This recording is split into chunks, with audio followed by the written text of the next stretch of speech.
What if I told you that one of the most powerful men in the world wants to buy an entire country? Sounds like a plot from a Cold War thriller, but it's real. Donald Trump has once again floated the idea that the US needs to make a deal for Greenland. And according to him, it's not just about resources or land, it's about national security. Now, here's the question. Why Greenland? Why now? And what exactly does Trump mean when he says, Denmark is not able to do that? Let's break it down. Why Greenland matters. Most people think of Greenland as a frozen wasteland, a massive ice sheet with more polar bears than people. But in reality, Greenland is one of the most strategically valuable land masses on Earth. Military position in Greenland sits between North America and Europe, making it a perfect location for military operations. During the Cold War, the U.S. already established the Thule Air Base there, a critical outpost for missile detection and Arctic defense.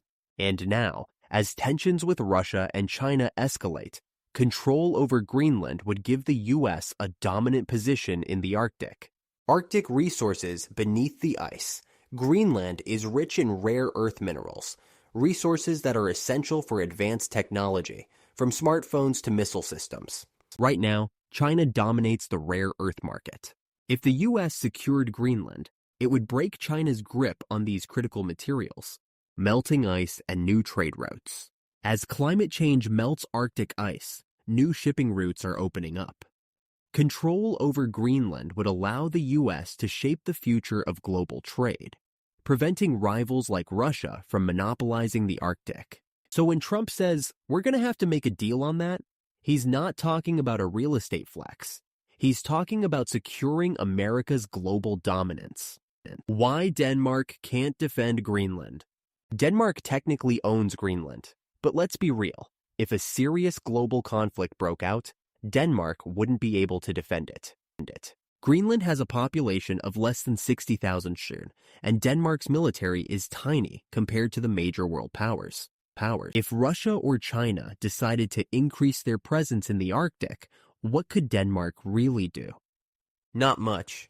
And Trump knows it. That's why he's framing the issue in terms of protection.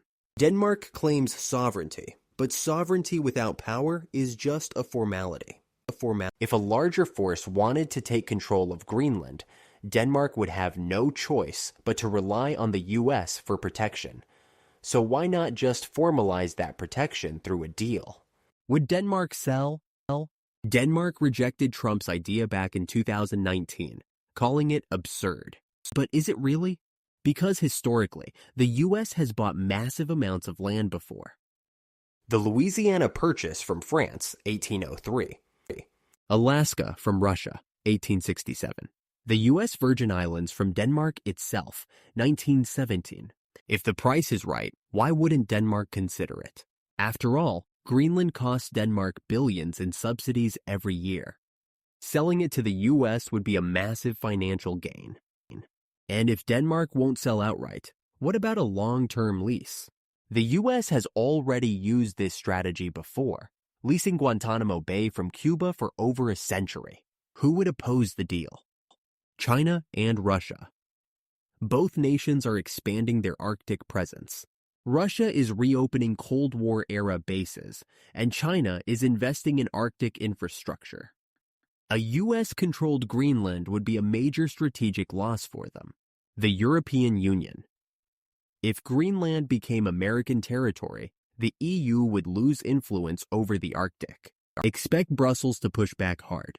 The global media. When Trump first floated the idea, the media mocked it. But what they won't admit is that the logic behind the move is sound. If Biden proposed it, the press might take it more seriously. What happens next?